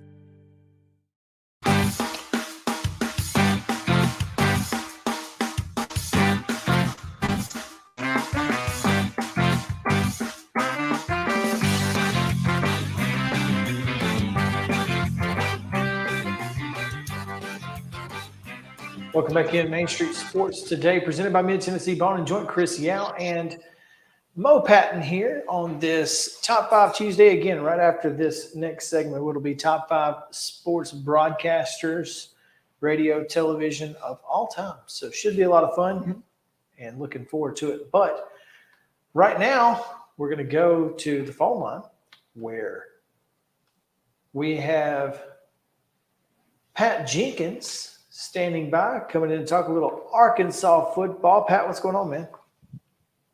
What's up, fellas? It's SEC football. Everybody's ready. Everybody's team's going to win the division. But, that's what it's all about in the SEC, and Arkansas is no different. A lot of excitement in Fayetteville. Oh, I bet there is. We've talked a lot about this Arkansas team as we've discussed other teams and discussed college football in general. And Pat, I would imagine a lot of the excitement around the Hogs kind of centers around that quarterback running back combination. Easy for me to say. Of KJ Jefferson and Rocket Sanders. They're not just one of the best combos in the conference, but possibly one of the best in the country. A lot of optimism based on those two guys in the program, I would think. You're talking about guys, KJ over 3,200 yards, Rocket close to 1,800 yards. So, a large portion of the yardage were those two guys. A lot of it was inexperience at the wide receiver. Now, I know they had a lot of guys like Sanders and those guys get drafted, but still yet there was a lot of uneasiness at that position, so they leaned on what they knew best, and it was the two guys that had done it in the 9-4 season, Rocket and KJ. This year, I think with Dan Enos coming in, I think you're going to be a little surprised. I myself, seeing the receivers, I know they're young, but these guys were all highly recruited. Isaiah Satania, unfortunately, and Mbake, the freshman, also is out with an injury, but they've got guys that have just been waiting in the wings and have been hungry to play. I really think the question for me offensively will be, can they find two tackles and can they get another left guard? If they can solve those three problems, this football team offensively could be pretty hard to stop. And with the fact you're going to see a lot of 12 personnel, pretty deep at that position, still inexperienced, but guys that were highly recruited that other schools in the SEC wanted. So I'm pretty excited to see what this offense can do. I think, me personally, I think KJ being a fifth-year senior, you guys, we know the history of when schools have those fifth-year seniors, in particular in this conference, those quarterbacks tend to win a lot of football games, and they seem to be seasoned, and KJ's no different. I think he's the best run-pass quarterback in the conference, and I'm not saying that because I'm here in Fayetteville. Just watching over the course of 3 or 4 years, he's been the quarterback. 16-10 as a quarterback, I'd say that's doing something. And like I said, guys, he's a fifth-year senior, so that also is going to help this offense. Well, and here's the thing. How much of an impact is Joshua Brown going to have coming from Florida to take on one of the tackle spots? Because obviously offensive line is what Sam Pittman does, but it's the most important thing, especially for a guy like KJ and a guy like Rocket Sanders. I think Brown's he's in a battle. I mean, you got guys like Patrick Kudus, Amari and Harris, guys like that, Tyquise Crawford. I mean, these guys have been around the program, been with Coach Kennedy going in, I believe, their second year of doing what he wants, knowing, some of them in their third year of being recruited. Devon Manuel is a guy that at left tackle, I mean, the upside for this kid out of Louisiana, 6'9", it's taking care of his body, came in close to 400 pounds, down there around that 310 area. Been out, I think, a little bit of, been a little dinged up, but if he can come back here in the next week and a half, I think he's going to solidify that left tackle. Patrick Kudus is another kid that could have played, but they were so veteran there on the offensive line, as you can tell by, how Rocket was able to do, guys that were 3-year starters. If Patrick Kudus can lock in and then they can find, as I said, a left guard, this team will be pretty good offensively. It's not that they don't have the talent. And I know a lot of people, talk about Braun. He's the grad transfer, and rightfully so. But there's another guy out of the junior college area that a lot of people is going to have to really, and that's Amari Wiggins. He could be that backup center if, all SEC hype Mr. Limmer goes down. So, I mean, they got a lot of pieces, still trying to figure it out because they did lose a lot of experience up front. But to me, offensively, that just seems to be the only question mark. Can they get those guys ready? And I mean, who's gonna be the 5-man line that goes out there? But a lot of talent is on that line. Sam's done a really good job, and like you said earlier, guys, that's his specialty. So this is pretty much a Sam Pittman roster, and I think you'll start to see some of the fruits of his labor. During that COVID time, you'll see a lot of those guys, from the COVID class playing, the Chris Pauls. Those guys will start to come out. But I think it's going to be a good year for this football team on the offensive side of the football. Well, they're going to have to be good on offense because the defense last year was not. And, how does this particular defense stack up to last year? I'll start by saying 42 sacks led the SEC, but then throw that out. This defense will have 9 senior defensive linemen up front that has played a lot of college football. You talk about Tank Booker, the young man they got out of the portal out of Maryland. Young man out of Louisiana Tech. And then you have Big Trajan Jeffcoat, who was all SEC defensive end out of Missouri, has transferred in here. Big John Morgan, another transfer out of the Pittsburgh, out of Pitt. You know, they've got a lot of football players. Deke Adams has done a really nice job with the defensive line, and I personally think that's going to be the strength. Better depth at the linebacker position, younger kids, but really good kids. Brad Spence is going to be a kid out of the Houston area, a true freshman people are going to talk about. As I said, Chris Paul. You were able to get Jaheim Thomas, grad transfer linebacker out of Cincinnati. He's another young man that you were able to get. So this defense is going to be okay. Secondary, and I know that's what everybody wants to know about, will be much, much, much better. I think with the new defensive coordinator, Travis Williams, who they were able to draft from, UCF, Travis played in the SEC linebacker at Auburn. So he understands the temperature with which you have to play. You have to be good up front. You have to have some linebackers, and you best be able to cover. I think you'll see more of a four-man front from the Razorbacks defensively and a lot of blitzing. A lot of players are going to play, young players, but I go back to Sam Pittman has done a really nice job of recruiting. Kids have had to wait, and sometimes patience is a virtue. And I think that's what you're going to see defensively. Jaheim Singletary, they were able to get him grad transfer from Georgia. Alfium Wilcott from the Baylor University. So this team, they're going to be a lot different. I'm not going to say they're going to win the SEC West, not going to say that, but I will say, and I think I can predict, a much better passing defense. And if they can get that right, Arkansas got a chance to be pretty good and have a pretty good little season.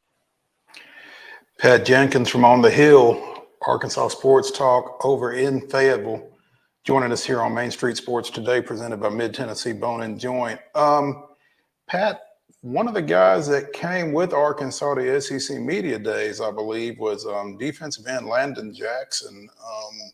What are the expectations for him as we move toward the start of this season?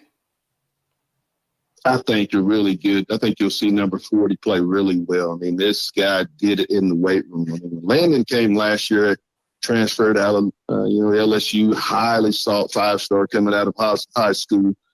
I don't think Landon's body was ready for, what you have to be to play defensive end in the SEC. You got to be at 6'4", 265 and above and be really athletic. He had the athleticism. He had the frame of 6'7", but the weight room is, I think, where you're going to see Landon. I know guys that saw him down at the SEC Media Day were like, who is this kid?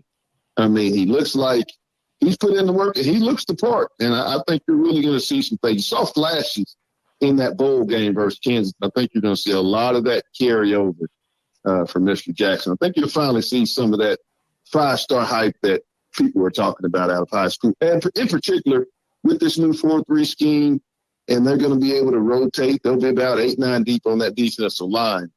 I think he'll be able to play a little bit more freely and playing out on that edge at 6'7" and close to 290. That's a pretty good combination for Landon. He looked impressive walking around down there at the Grand Hyatt. That's for dang sure. And you, like you said, again, with the defensive performance that you guys got this past year, you really need that boost from a lot of guys, I guess.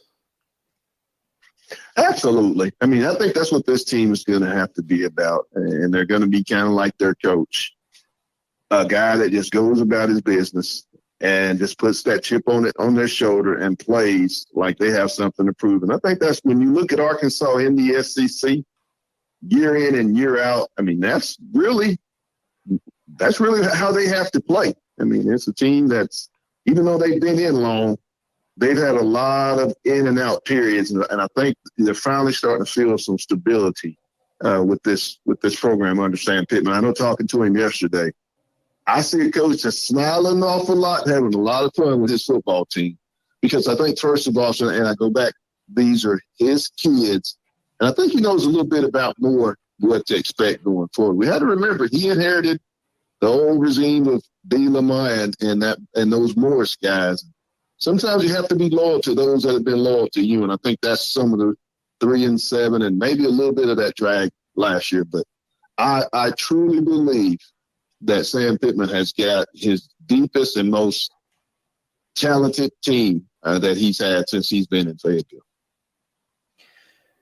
Pat, we talked earlier with Olin Buchanan of TexAgs.com, and we talked about the stretch of their schedule that is really, really rough. But you guys have got an absolute ridiculous stretch when you talk about going to LSU on September 23rd. You've got Texas A&M and Arlington the next week. Right after that, you got to go to Vaught Hemingway Stadium. That's 3 basically road trips there, and then at Alabama on October 14th to complete that road swing. That is an absolutely brutal stretch of the schedule.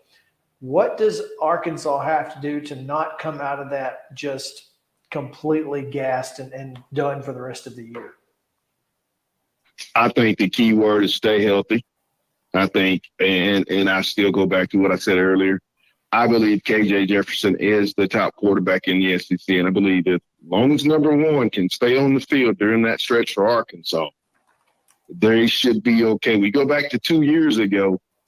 As his first year on the road, KJ split 2-2, 2 wins at LSU in that A&M game, a close loss with Traylon Burks at Alabama. We know that was a 7-point game, and then we know how that ended. At Ole Miss, a 1-point loss. So I think this young man is seasoned with going on the road. And, guys, I'll say it again, when you have a 5th-year quarterback that's been there, done that, seen it all, the only thing is, as we all say, separation is preparation. And I think this young man, with the tutelage of Dan Enos coming in and fine-tuning some of his footwork, I think you're going to see a very special KJ. And I'll say it again, as long as number 1 can stay on the football field for the Razorbacks, they're going to have a chance. I'd say they split that 4-game stretch. Would be my estimation. If they can come out 3-1, it could be a special year in Fayetteville. But it all depends on, can number 1 stay on the football field? And that's not because they don't have talent. I just think he means that much to this football team. Makes sense. Yeah, I mean, it's a quarterback-driven game, and they got one. But they got to keep him healthy, and that is going to be tough. Like you alluded to the number of sacks they gave up last year. It's all going to matter. One of the good things is they have a great running back too. So that's going to take a little bit of pressure off of the quarterbacks, of course. But it's going to be a tough go for Arkansas in that stretch, and it doesn't get much easier. Again, Mississippi State, but then they got to go down to the swamp. At least they get to do it in November. If you're going to go to the swamp, November might be the best time to go. Yeah. So there's that. But then you finish up with 3 at home: Auburn, Florida International, and Missouri. Do you feel like this team will win more than 6 games, or is 6 games kind of is 6 games the basement? What is your feel on where this team could be record-wise? I think if this team can take care of its in-state games, which you'll get 6 of those. If you don't lose in-state, I think that game at A&M is always the swing game. Mm-hmm. And I think if you can just split on the road, I think, Florida, still a lot of question marks. Ole Miss still there. We know how that Ole Miss Arkansas game could go each and every year. I think the 2 key games is LSU and Alabama. And Alabama, who's going to be the quarterback on that given day, and how will they be? What will be the temperature offensively in that camp? LSU, to me, it's a rivalry. It's just one of those years. I think parity has hit this conference, and I think if you're not on your A game, anybody can beat anybody. And, from when you look at the rosters, it's going to be an interesting year for me. But I think this team wins. I think this team could win 8 regular season games when all is said and done.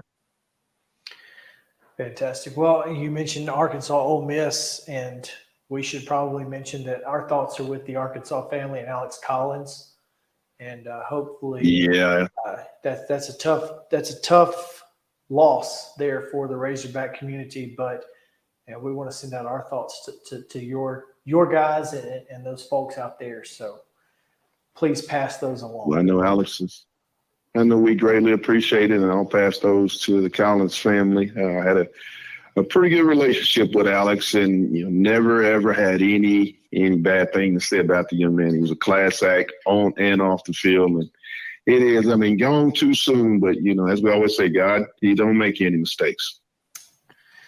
There you go. Pat, we appreciate you, man. Take care, and thanks for coming on with us and talking a little Arkansas football. All right, thanks for having me. And anytime you want to talk WPS, give me a call. We'll do it, Pat. Thanks, man. All right, we're going to take a short break here. When we come back, it is Top 5 Tuesday, Top 5 sports broadcasters of all time. So stick around. Main Street Sports Today, presented by Mid-Tennessee Bone and Joint. We'll be right back after this.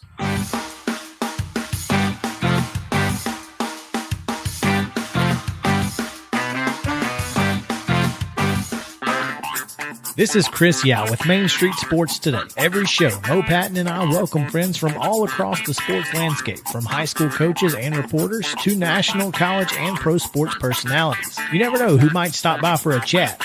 She's on Thinking Out Loud, presented by Regions, and Out of Pocket with Alyssa Lang. It is, in fact, Alyssa Lang. I'm a little nervous. I'm going to lower the bar for guests now. Oh, no. Apologies in advance. It sounds like SEC Commissioner Greg Sankey. You got that radio voice. I do. It's a good sound. Thanks for radio, too. As do we. And then here's the other thing. You guys, you're spot on with the name. Everybody wants to be on Main Street. Everybody wants to be on Main Street. And we reach every Main Street in Middle Tennessee, Coach? Yeah, that's it. So Perfect. when you are on Main Street and you are moving, you gotta love it. Like you're moving. I was impressed. I'm glad someone.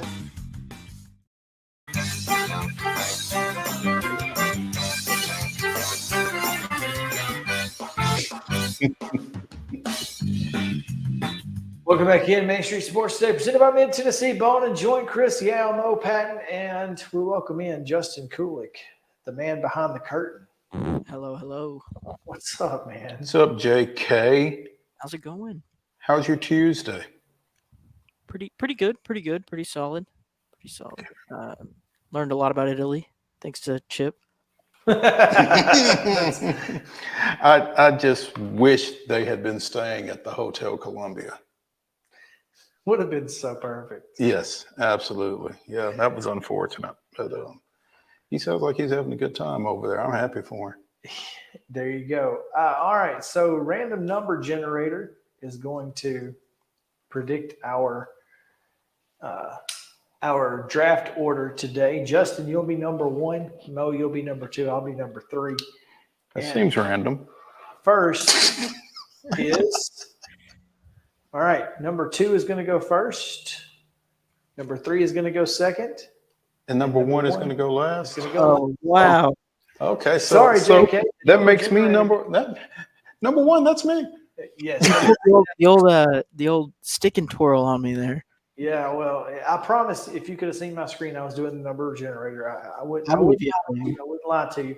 But we will tell you about Mid-South 5 Fitness, our fine friends at Dallas Steel and the folks there at steelathletes.com and at STEEL Athletes on Instagram. Make sure to go give them a follow. All right, Mo, you get to go first. I get to go first. I'm going to get in the Wayback Machine because I'm old like that. I'm going to go with the voice of Saturday afternoon college football for a long time, Keith Jackson. It's as good as it gets. I'm going to go. I'm going to go Vin Scully. Baseball by yourself. Yeah. It ain't easy. No, it's not. It's not. And he was on my list. But JK? Yeah. I got to go with just my whole childhood, Al Michaels. It's a good call. All right. All right. Mo? My number 2, spent a lot of Saturday afternoons in the fall while I was still mowing yards with earphones on, listening to this guy. To the checkerboards, give him 6, and all that other stuff. John Ward. Well, I'm going to go with a guy that was name dropped in a Ludacris song, Bob Costas. You can't. I mean, come on. He was Luda name drops you. You got to be top 2 picks. That's pretty solid. Justin? Who did you just say? Bob Costas. I'm gonna go with could be his twin, Jim Nance. Yeah, good call. Maybe not twin, but they could be related. Okay. So it's to me, right? It's to you for pick number 3. I'm going to go with the guy who kind of revolutionized the pro football color analyst position, I think. The late, great John Madden. Well, if you want to talk about childhoods, you're John Ward, you're Al Michaels. There's no other voice that is the soundtrack to my childhood other than Skip Carey. You're killing me. I mean, yeah, he was every night. Mm-hmm. So, Justin, number 3. Chris Berman. Ooh. Yeah. Back. Whoop. Doug Ray does. I always loved it. His ESPN stuff was so good. On that. Early in his career, before it became a shtick. Yeah. But his no one circles the wagons like the Buffalo Bills and that stuff. Yeah. The nicknames, like I said, before it became his shtick, when it was actually off the cuff. Yeah. Really felt like it. Yeah. When it felt genuine. Yeah, it was good. Number 4. This guy does everything and does it all well. I think he's really kind of underrated in terms of radio broadcasting. Kevin Harlan. He's on my list. Was on my list. Yeah, not anymore. He's not on my list anymore. You know what? And this is going to be controversial because everybody's going to see it and they're going to think one thing. But you got to think about the totality of their broadcasting career and all of the things that they did within it. And I'm going to go Vern Lundquist because golf, nobody better. Nobody. The voice of Harry Carey. I'm not here. Happy Gilmore. Oh, yeah. I mean, come on. No arguments. Justin, number 4. I'm going to go with David Fairty. You know who that is? The name sounds familiar. I don't know. He's a golf guy, and he's got an Irish accent.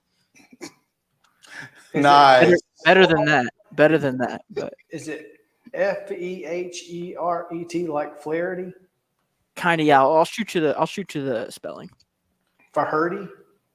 He said he'll shoot you the spelling. Flaherty. All right, just making sure that we get it. Yeah. My number 5. Forever. Sorry.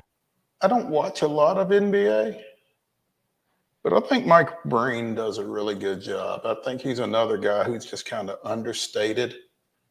I think he, lets his color folks work, but I think he does a good job. My number 5 pick, I could go so many different ways, but I'm going to leave one out there for Justin. If he doesn't take him, then I'm going to just be really, really angry. But I'm going to go with Pat Summerall because to me, he set John up to be great, and John delivered being great. Well, here's the thing about together they were perfect. The thing about Pat Summerall is he did what he did in the booth so well that you forgot that he was a former player. He was just so good. Yeah, that's a good one. All right, JK. Mike Heath. Thank you. There you go. I left it out there for you. I wasn't going to be, I wasn't going to steal it out. I was LOLing when you were saying that. So. Well, and other people on my list that actually most everybody, I think, got picked. I Yeah. don't see anybody just off the top other than I did Harry not- Carey, which was another one that I was, I really like Ernie Johnson. I just don't watch enough NBA to put him on my list. You know, Ernie Johnson and Gus. And Gus Johnson? Yeah. Both of those guys are, that I love listening to them. And For here's- different reasons. Yes. Because they're almost polar opposites. Ernie is so even keeled, and Gus is, and Gus, you wonder if he's going to have a voice by the end of whatever game he's working. But they're both good. Yeah, I mean, and for someone who watches a lot of college softball, I love what Beth Mowens and Pam Ward do on college softball. I don't love Beth Mowens as a college football play-by-play voice, but because I associate it with Big Ten football. I mean, that's the God's honest truth. When I listen to her, I see Big Ten football, and I just don't like it. Guilt by association, huh? And there's nothing it's just like nothing she could do about it. It's like the Daves. The three Daves, they kind of got, they don't get as much credit as they probably deserve because they were on Jefferson Pilot and it was 11 o'clock in the morning, and who cared about Vanderbilt and Mississippi State in 1994? Like nobody. So that's unfortunate. And it is unfortunate for a lot of folks. They just kind of get pigeonholed into some of these, I think though that we need to define the Daves, because there is a faction out there that doesn't realize you're talking about Dave Neal, Dave Archer, and Dave Baker. Yes. Okay. Well, yeah. Hopefully, most people listening to this show know who the Daves are, but there may be some out there who don't. Yeah. And that's now the Daves. I love it. Well, that's what I called them. Ever. And so I thought that was interesting. Rest of this week, we go to the East. We got a couple of minutes, literally. This was scheduled for yesterday and we didn't get to it, but at Big Game Boomer put together a list over the weekend of top 50 head coaches that would win in a fight. And so if you are so inclined, again, go find at Big Game Boomer. But you've got the list. I've got the list. Do you have the list? I do. And Luke Fickell being number one. Luke Fickell is number one. Rich Rodriguez is number 50. And there's a lot of guys in between, and some of them don't necessarily need to be there. For one, I think I would flip-flop Luke Fickell and Sam Pittman. I mean, we've had this discussion. Yeah, Sam Pittman's the guy I want. In a bar fight? Without question. I was thinking, and again, we're really tight, but my thought was too high, too low, and surprise. All right, straight off the top, too high, Trent Dilfer. Number 9. Is that where you were going? Yes. Okay, Trent Dilfer, number 9. I don't think he's winning any fights. He's certainly not winning over Dave Doran or PJ Fleck. Well, and definitely not Biff Poggi. I don't think he's winning over Mel Tucker. Yeah, no, I mean, no, I mean, this guy's a former NFL quarterback. Yeah, Okay. I mean, okay, too low. I don't love Mario Cristobal at 5 either, or 6. Not a big fan of that one. Well, he is from Miami, maybe. You never know. You never know. Eli Drinkwitz being on this list at all. That's your surprise. Is a surprise. My surprise is that Nick Saban's not on the list. I mean, I know he's old, but I think Nick Saban would bite. He's from West Virginia. He's not going to go down easy. No. Too low. Too low is Clark Lee. I think Clark Lee's a top 5 guy. He's at 22 on this list. Kirby Smart is a former defensive back. Why is he at 41? Ooh, well, I mean, he doesn't. He just looks. Don't let the smooth taste fool you. He looks soft to me. Like, I mean, he just looks kind of like he's soft, not in a mentality, but just in terms of top 50 head coaches who would want to fight. If I poked him, he would be soft. I don't like think I he's said.